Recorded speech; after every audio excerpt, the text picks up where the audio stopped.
හොඳයි මගේ සෙනවාන්ත මිත්‍රයන් මේ උදෑසන දෙවියන් වහන්සේට අපි ස්තුති කරනවා. We praise God this morning for the wonderful opportunity that God has given to us again this Sunday morning. දෙවියන් වහන්සේට ස්තුතිවන්ත වෙනවා. නැවත වාරයක් මේ ඉරිදා උදෑසන දෙවියන් වහන්සේ අපට දී තිබෙනා වූ අනර්ග අවස්ථාව නිසා.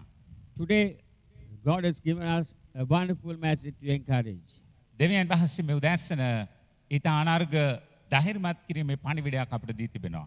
Theme of my message this morning, born again to win. අද උදෑසන දෙවියන් වහන්සේ බිෂොප් තුමාට දීලා තිබෙනා වූ දේශනාවේ මාතෘකාව නැවත උත්පාදනය වුණේ ජයග්‍රහණය ලබන්නයි. Born again to win. Praise the Lord. We are winners. නැවත උත්පාදනය ලැබලා තිබෙන්නේ ජයග්‍රහණය ලබන්නයි. දෙවියන් වහන්සේට ප්‍රශංසා වේවා. අපි ජයග්‍රාහකයන්. Let us turn to book of Genesis chapter 49 verse 19. අපි කියවන්නට යන උත්පත්ති පොතේ 49 වෙනි පරිච්ඡේදයේ 19 වෙනි පදය. God, a troop shall tramp upon him, but he shall triumph at last. උත්පත්ති 49 19 වෙනි පදය ගාත් විරුද්ධව බල සමුදාවක් ලුහු බැඳෙන්නේය. නමුත් ඔහු හැරි ඔවුන් ලුහු බැඳ යන්නේය. This is a prophecy that Jacob gave to one of his 12 sons. මේක යාකෝබ් තමන්ගේ පුතුන් 12 දෙනාගෙන් එක්කෙනෙකුට දුන්නා වූ අනාගත වාක්‍යයක්. The time is coming when you will be trampled and look like a loser. බිඳ දාලා පාගලා පරාජය වෙලා යනවා වගේ පෙනෙන කාලයක් එන්නට යනවා. Do you really know what the father says to you, his son? ඔබ දන්නවද සැබවින්ම මේ පියා එයාගේ පුතාට මොනවද කිව්වේ කියලා? Father says, you were born to win. පියා කියනවා මේ පුතාට නුඹ ඉපදුනේ ජය ගන්නයි කියලා. In this morning I say that every one of you is born again to win. මේ උදෑසන මා ඔබට කියනවා ඔබ නැවත උත්පාදනය ලැබලා තිබෙනා වූ සෑම දෙනාම එසේ නැවත උත්පාදනය වෙලා තිබෙන්නේ ජයග්‍රහණය ලබන්නයි. Even if you lose for a moment, යම් මොහොතකදී ඔබ පරාජය වෙලා වගේ පෙනෙනවා වෙන්නට පුළුවන්. in the end you will win. නමුත් අවසානයේදී ඔබ ජය ගන්නවාමයි. You seem to have been crushed and trampled. ඔබ පරාජයට පත් වෙලා ඔබව පාගලා දාලා තියෙනවා වගේ ඔබට පේන්නට පුළුවන්. But at the end you are a winner. නමුත් අවසානයේදී ඔබට ජයග්‍රහණය හිමි වෙනවා. It may be like a dream is over, but in the end you will win. ඔබේ සිහිනය අවසන් වෙලා වගේ පෙනෙන්නට පුළුවන්. නමුත් අවසානයේදී ඔබ ජය ගන්නවා. This was the last time Jacob spoke to his sons. මේක යාකෝබ් තමන්ගේ පුතු 12 දෙනාට කතා කළා වූ අන්තිම අවස්ථාව. Jacob summoned the 12 sons and prophesied in the end before he died.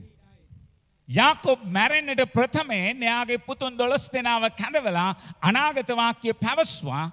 ඒකෙන් පස්සේ ඔහු මැරුණා. The spiritual father is different from your earthly father. ඔබේ මේ පොළවේ පියාට වඩා ආත්මික පියා වෙනස්ව සිටිනවා. God is your spiritual father. දෙවියන් වහන්සේ ඔබේ ආත්මික පියාණෝ. He says, I will never leave you. He tells you that. දෙවියන් වහන්සේ අපට කියනවා මම කිසි කලකත් නුඹ වත්නාරිමි කියලා. Those who are pursuing you will come. දෙවියන් වහන්සේ කියනවා නුඹව ලුහු බැඳෙන දේවල් තිබේ. නමුත් අවසානයේදී නුඹ ජය ගන්නවා කියලා. But in the you will win. He will show you who you are and where you are going to be. දෙවියන් වහන්සේ අපට පෙන්වලා දෙනවා අපි කවුද සහ අපි අවසානයේදී සිටින්නට යන්නේ කොතනද කියලා. When he was born, his mother said, I will name him God. යාකෝබ්ගේ මේ පුතා උපදිනකොට මේ දරුවාගේ මව මේ දරුවට නමක් තිබ්බා ගාඩ් කියලා. It means lucky. ඒකේ තේරුම වාසනාවන්තයි කියන එක. Jacob said, I will not stop there. යාකෝබ් කියනවා මම එතන නතර කරන්නේ නැහැ කියලා. But Jacob said that in the end you will win. යාකෝබ් කියනවා නුඹ අවසානයේදී ජය ගන්නවා කියලා. You are not born to discourage my beloved. ඔබ ඉපදිලා තිබෙන්නේ අධෛර්ය වෙන්න නෙවෙයි ප්‍රිය ස්නේහවන්තය. You are not born to perish from the things that comes against you. ඔබ වටා තිබෙන්නා වූ తాවකාලික දේවල් වලින් ඔබව විනාශ වෙන්න නෙවෙයි ඔබ ඉපතිලා තිබෙන්නේ. You will like you are being a temporary. ඔබේ తాවකාලිකව ඔබට පෙනෙයි ඔබව පාගල දාලා තිබෙනවා වගේ. You feel like that. ඔබට දැනෙයි ඒ වගේ. But I want to tell you, it's not your destination or destruction. ඔබේ ගමනාන්තය එහෙම නැත්නම් ඔබේ අවසානය ඒක නෙවෙයි. That is not your future, because in the end, I say that you were born again to win. ඔබේ අනාගතය ඒක නෙවෙයි. ඔබේ අවසානය ඒක නෙවෙයි. ඔබ නැවත උත්පාදනය ලැබුවේ ජයග්‍රහණය ලබන්නයි. You were born with the speciality of, so sometimes when you fall into thoughts like you were defeated, ඔබ විශේෂත්වයක් ඇතුවයි ඉපදලා තිබෙන්නේ. ඒ වගේම ඔබට පෙනෙන්නට පුළුවන් ඔබට දැනෙන්නට පුළුවන් පරාජය වෙනවා වගේ සිතුවිලි ඔබට පැමිණෙන්නට පුළුවන්. ඒ වෙලාවේදී මතක තබා ගන්න දෙවියන් වහන්සේ දීලා තිබෙනා පොරොන්දුව. remember the prophecy you have received from God to your life. දෙවියන් වහන්සේ ඔබේ ජීවිතය තුළ උන්වහන්සේ කිව්ව දේ ඉටු කරන්නට යනවා. Sometimes your dreams may seem blurred and you may feel crushed. Jacob said to God, I identify that you have a powerful destination. සමහර අවස්ථාවන් තියෙයි ඔබේ සිහින බොඳ වෙලා තිබෙනවා වගේ පෙනෙන අවස්ථාවන් තිබේ. බිම දාලා පොඩි කරලා තිබෙනවා වගේ ඔබට දැනෙයි. ඒ දෙවියන් වහන්සේ ඔබට ජය දෙන්නට යනවා. As John 1:12 says, but as many as received him, to them he gave the right to become children of God, to those who believed in his name. Yohan සුභානන්චේ පළවෙනි පරිච්ඡේදයේ 12 වෙනි පදයේ මෙලෙස සඳහන් වෙනවා. නමුත් යම් පමණ දෙනෙක් උන්වහන්සේ පිළිගත්තෝද, එනම් උන්වහන්සේගේ නාමය කෙරේ අදහ ගන්නෝද, ඔවුන්ට දෙවියන් වහන්සේගේ දරුවන් වෙන්න උන්වහන්සේ බලය දුන්සේක. If you believe in him, you will become his sons and daughters. ඔබ උන්වහන්සේව පිළිගන්නවා නම් ඔබ උන්වහන්සේගේ පුත්‍රයන් සහ දියණියන් බවට පත් වෙනවා. People will trample you, crush you, stare you drastically, and you will be very helpless. මනුෂ්‍යයන් ඔබව පාගයි, ඔබට දැඩි ලෙස සලකයි. නමුත් මතක තබා ගන්න ඔබ අසරණ වෙලා වගේ පෙනුනත් අවසානයේදී ඔබ නැවත උත්පාදනය වුණේ ජය ලබන්නයි කියන එක. But remember, you were born again to win. ඔබ නැවත උත්පාදනය වුණේ ජයග්‍රහණය ලබන්නයි. 1 John chapter 5 verse 4 says, පළවෙනි යොහන් 5 වෙනි පරිච්ඡේදයේ 4 වෙනි පදය, for whatever is born of God overcomes the world, and this is the victory that has overcome the world, our faith. පළවෙනි යොහන් 5 වෙනි පරිච්ඡේදයේ 4 වෙනි පදයේ මක් නිසාද? දෙවියන් වහන්සේගෙන් උපන්න යමක් නැද්ද? ඒ ලෝකයෙන් වේ. ඒ ලෝකෙන් ජයගන්නේය. ලෝකෙන් ජයගෙන තිබෙන්නේ අපේ ඇදහිල්ලය. God is introduces us as those who are born of God. දෙවියන් වහන්සේගෙන් අපි ඉපදිලා තිබෙන බව දෙවියන් වහන්සේ අපට හඳුන්වලා දෙනවා. He calls us to higher things. උන්වහන්සේ අපව කැඳවලා තිබෙන්නේ උසස් වී තිබෙන දේවල් වලට. This does not mean that there will be no troubles. ඒකෙන් අදහස් කරන්නේ නෑ ඔබට කරදර පැමිණෙන්නේ නෑ කියලා. Through all of this, you are going to other way.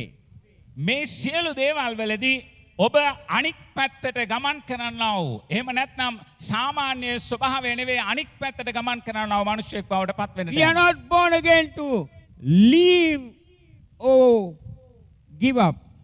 අපි නැවත උත්පාදනය ලැබලා තිබෙන්නේ අතහැරලා දමන්නට හෝ අයින් වෙලා යන්නට නෙවෙයි. The righteous man falls 7 times and rises again. ධර්මිෂ්ඨ මිනිසෙක් 7 වරක් වැටුණත් නැවත නැගිටිනවා.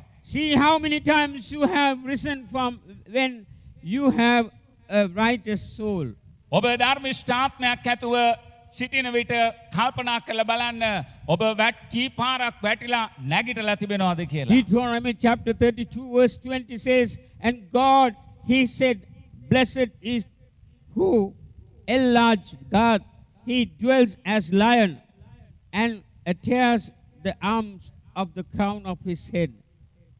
ද්විතීය කතාව 33 වෙනි පාඩුවේ 20 වෙනි පදය ඔහු ගාත් ගැන කියනුයේ ගාත් විශාල කරන තැනන් වහන්සේට ප්‍රශංසා වේවා.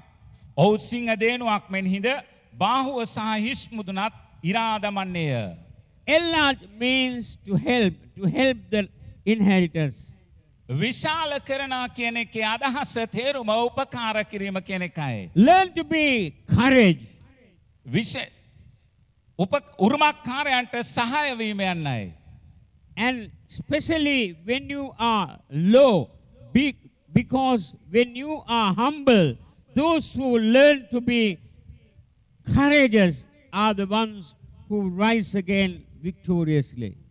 විශේෂයෙන්ම ඔබ පහත්ව සිටින විට ධෛර්යමත් වෙන්නට ඉගෙන ගන්න.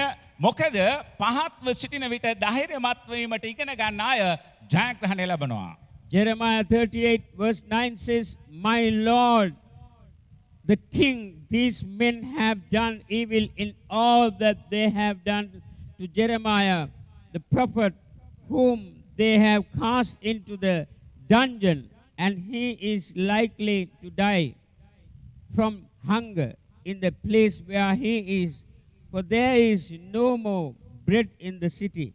යෙරමියා 38 වෙනි පරිච්ඡේදයේ 9 වෙනි පදය මාගේ ස්වාමී වූ රජුරුවනි මේ මනුෂ්‍යයන් විසින් වලේ දැමූ අනාගත වක්තෘ යෙරමියාට ඔවුන් කළ සියල්ල නපුරුය.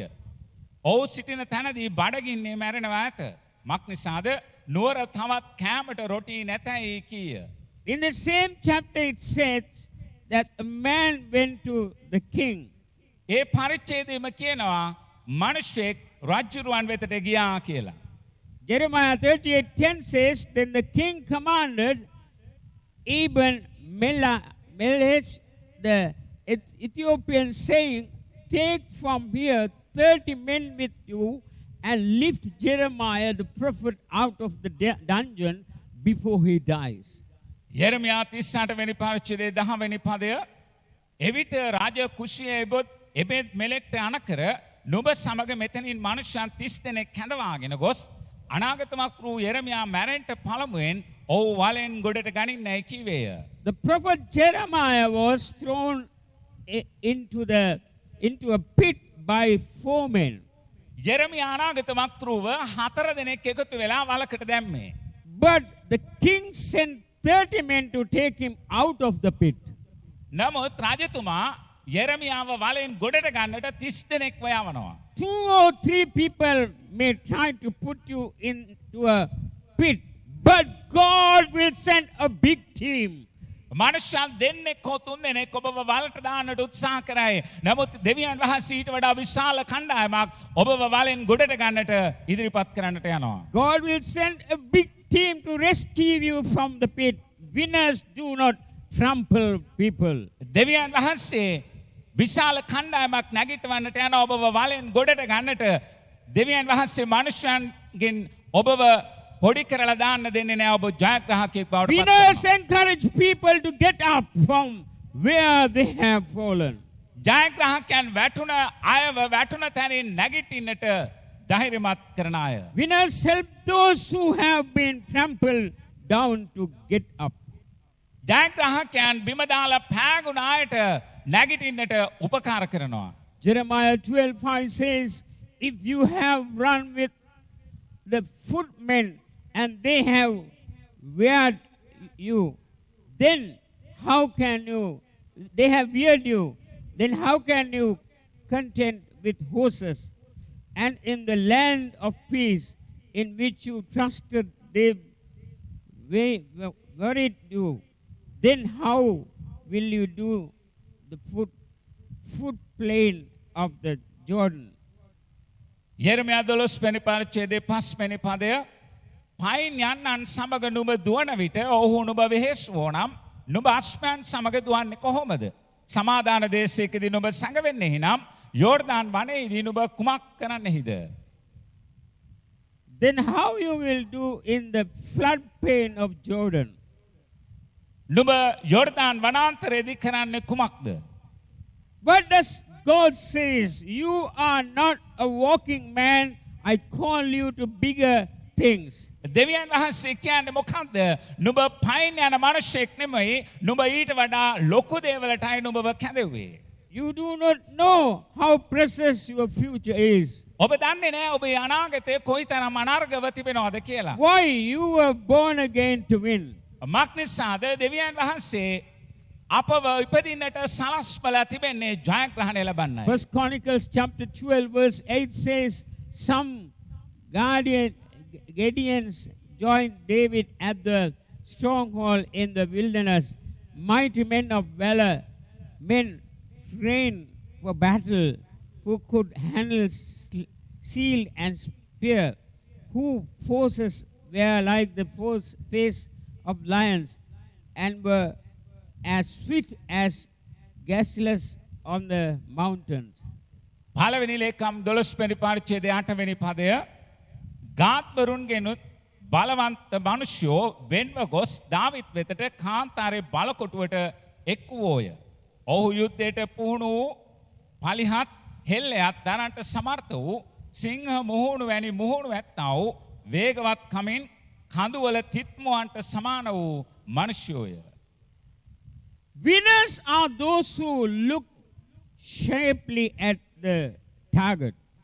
ජයග්‍රාහකයන් තියුණු ලෙස කෙලින්ම ඉලක්කය දෙස බලන අයයි. They focus on the target just as a lion does not miss a target from the sounds around him.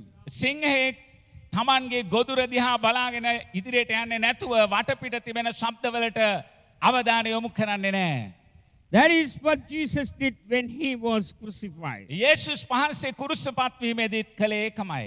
We should be able to look straight like this. අපිටත් මේ විදිහටම කෙලින්ම බලන්නට ඉලක්කය දෙස පුළුවන් වෙන්නට I ඕනේ. turn to the highest calling and walk looking at Jesus.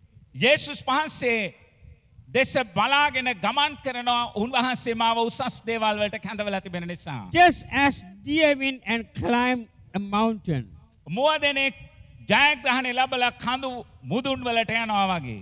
Winners know the time and place they need to run.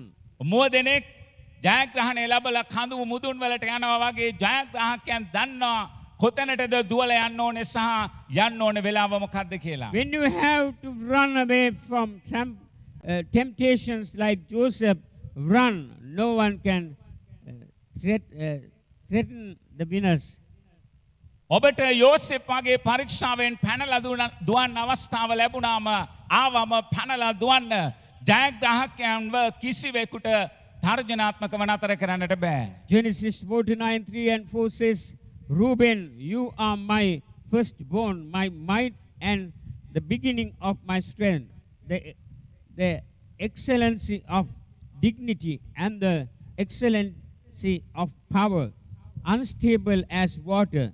You shall not excel because you went up to your father's bed. Then you defiled it. He went up to my court. උත්පත්ති පොතේ 49 වෙනි පරිච්ඡේදයේ 3 වෙනි පදය සහ 4 වෙනි පදය Reuben නුඹ මාගේ කුළුඳුලාය මාගේ බලය මාගේ ශක්තියේ නාඹුල් ඵලය ශ්‍රේෂ්ඨභාවයේ උතුම්කමය පරාක්‍රමයේ උතුම්කමය ජලයෙන් අස්ථීර වූ නුඹට ප්‍රධානකම නොලැබෙන්නේය කුමක් හින්ද නුඹ නුඹේ පියාගේ ඇඳට නැගුණෙහිය එකල නුඹය කිලුටු කළෙහිය ඔහු මාගේ යහනට නැගුණේය. Jacob said to Reuben, son, how much ability do you have? යාකෝබ් රූබන්ට කියනවා පුතා නුඹට කොපමණ හැකියාවන් තිබෙනවද කියලා. But an unstable as water, නමුත් නුඹ ජලය වගේ අස්ථීරයි. that you can't grow big because of your instability. නුඹේ අස්ථිරභාවය නිසා නුඹට විශාල වෙන්නට බැරි වෙනවා කියලා කිව්වා. What is an unstable as water? මොකන්ද ජලය වගේ අස්ථිරයි කියලා කියන්නේ? Water changes according to the atmosphere. ජලය වාතාවරණය අනුව වෙනස් වෙනවා. If you put water in ice, it becomes ice cube. ඔබ ජලය ටිකක් අයිස් කැටයකට දැම්මොත් ඒ වතුර ටිකේ ජලය අයිස් බවට පත් වෙනවා. If you put an ice cube in a glass, again it becomes a water. ඔබ නැවත අයිස් කැටේ වීදුරුවකට දාලා තිබ්බොත් ඒක නැවත වතුර බවට හැරෙනවා. Being with the wrong people is the worst danger for you, for winners. ජයග්‍රාහකයන්ට තිබෙන බලවත්ම අනතුර තමයි වැරදි අයගේ ඇසුරේ සිටීම. The people of Israel came out of Egypt as one family.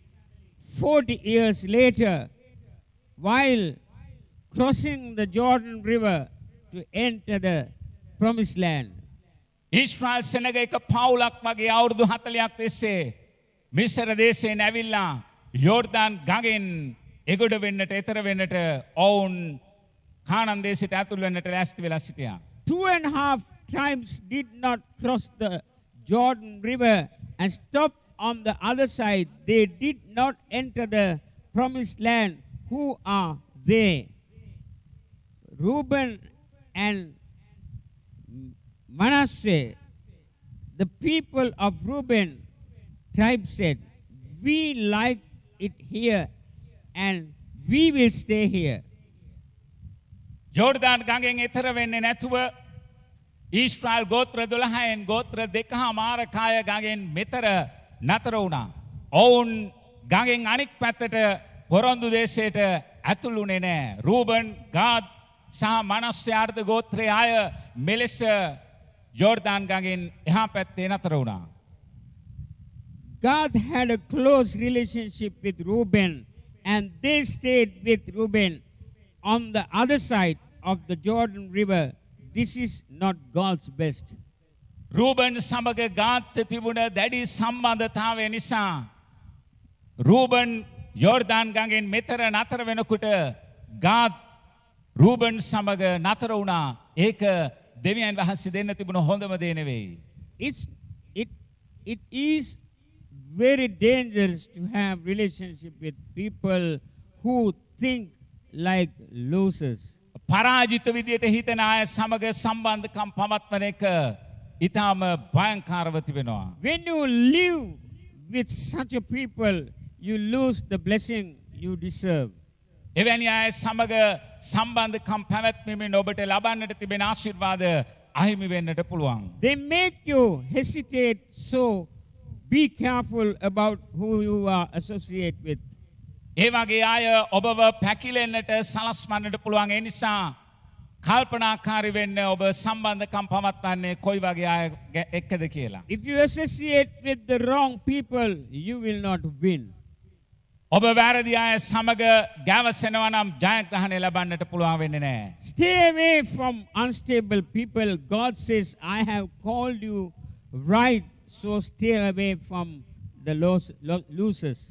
අස්තීරව සිටින මනුෂ්‍යයන්ගේ ඈත් වෙන්න දෙවියන් වහන්සේ කියනවා මම නුඹව හරි ලෙස කැඳවලා තියෙනවා. ඒ නිසා පරාජිත අයගෙන් අයින් වෙන්න කියලා. 2 Corinthians 2:14 says, now thanks be to God who always leads us triumph in Christ and through us diffuses the fragrances of his knowledge in every places. දෙවනි කොරින්ති දෙවනි පරිච්ඡේදයේ 14 වෙනි පදය මෙලෙස සඳහන් වෙනවා. තවද ක්‍රිස්තුස් වහන්සේ තුල නිතරම අපට ජයයට පමුණවන්නා වූ සියලු තැන්වල අපලවා උන්වහන්සේව දැන ගැනීම නැමැති සුවඳ පතුරවන්නා වූ දෙවියන් වහන්සේට ස්තුති වේවා කියලා. God says, I know the end of your life.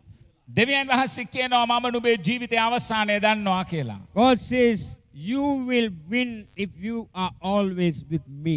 නුඹ නිතරම මට සම්බන්ධ වෙලා සිටිනවා නම් නුඹ ජය ගන්නවා කියලා උන්වහන්සේ කියනවා. It doesn't matter what the devil's weapons are. God fulfills the hope and gives victory. සාතන්ගේ ආයුධ මොනවා වුණත් කමක් නැහැ. ඔබ දෙවියන් වහන්සේට සම්බන්ධ වෙලා ඉන්නවා නම් උන්වහන්සේ ඔබේ බලාපොරොත්තුව ජයග්‍රහණයට Isaiah පමුණවන්නට 46:10 says, declaring the end from the beginning and from ancient times things that are not yet done, saying my counsel shall stand and I will do all my pleasure. යෙසායා 46 වෙනි පරිච්ඡේදයේ 10 වෙනි පදය මම වනාහි අන්තිමේ මුල පටන්ද තවම සිදු නොවන දේ පුරාණයේ පටන්ද දන්වන්නා වූ මාගේ මන්ත්‍රණය පවත්නේ කියාත් මාගේ මුළු කැමැත්ත ඉෂ්ට කරන්නේ මේ කියාත් කියන්නා වූ තැනන් වහන්සේය. He declares the end at the beginning. Let us begin now. දෙවියන් වහන්සේ ආරම්භයේදීම අවසානය ප්‍රකාශ කරනවා. ඒ නිසා දැන් අපි ආරම්භ කරමු. Jeremiah 29:11 says, For I know the thoughts that I think towards you, says the Lord, thoughts of peace and not of evil, to give you a future and a hope. යෙරමියා 29 වෙනි පරිච්ඡේදයේ 11 වෙනි පදය මා විසින් නුඹලා ගැන කරන යෝජනා මමම දනිමි. නුඹලාට මතු කාලයේදී බලාපොරොත්තුවක් දීමට ඒවා විපත්තියේ නොව සමාදානයේ යෝජනායයි ස්වාමීන් වහන්සේ කියනසේක. My beloved, understand the plans of God in your life. ප්‍රියසනවන්තය අවබෝධ කරගන්න දෙවියන් වහන්සේට ඔබේ ජීවිතයේ තිබෙනා වූ සැලැස්ම පිළිබඳව. You are not born again just, you were born again with the divine purpose and a plan. දෙවියන් ඔබ නැවත උත්පාදනය වෙලා තිබෙන්නේ දැන් නෙවෙයි දෙවියන් වහන්සේගේ දිව්‍යමය සැලැස්මක් ඇතුවයි ඔබ නැවත උත්පාදනය වෙලා. You have to fit your life with the plan and a purpose of God. දෙවියන් වහන්සේගේ අරමුණ සහ සැලැස්ම ඔබේ ජීවිතය තුළ ඉටු කරන්නට උන්වහන්සේ බලා සිටිනවා. Various kinds of storms and calamities will come on your way. ඔබේ ජීවිතයේ මාර්ගයේදී නොයෙකුත් ආකාර විපත්ති අර්බුද පැමිණෙන්නට පුළුවන්. But remember, you are a winner because you are born again to win. නමුත් මතක තබා ගන්න ඔබ නැවත උත්පාදනය ලැබුවා කෙනෙක් නිසා ඔබ ජයග්‍රාහකයෙක්. Don't be defeated. ඔබ පරාජය වෙන්නේ නැහැ. Don't give up. ඔබ අතාරින්නට එපා. Have faith in God. දෙවියන් වහන්සේ කෙරේ ඇදහිල්ලෙන් සිටින්න. But I want to tell you, forgive all those who are hurting you. මා ඔබට කියන්නට කැමති ඔබට සතුරුකම් කළා වූ සියල්ලන්ට සමාව දෙන්න. Bless those who curse you. ඔබව හෙලා දැක්කපු අයට ඔවුන්ට ආශිර්වාද කරන්න. May God bless you through this word and encourage you and to fulfill God's plan and purpose and to be a winner as you are born again. ඔබ නැවත උත්පාදනය ලැබුවා වූ කෙනෙක් හැටියට ඔබ ජයග්‍රාහකයෙක්. ඒ නිසා දෙවියන් වහන්සේ මේ වචනේ කරුණු කොටගෙන ඔබට ආශිර්වාද කරන සික්වා. Let us pray. I call upon Pastor Nick.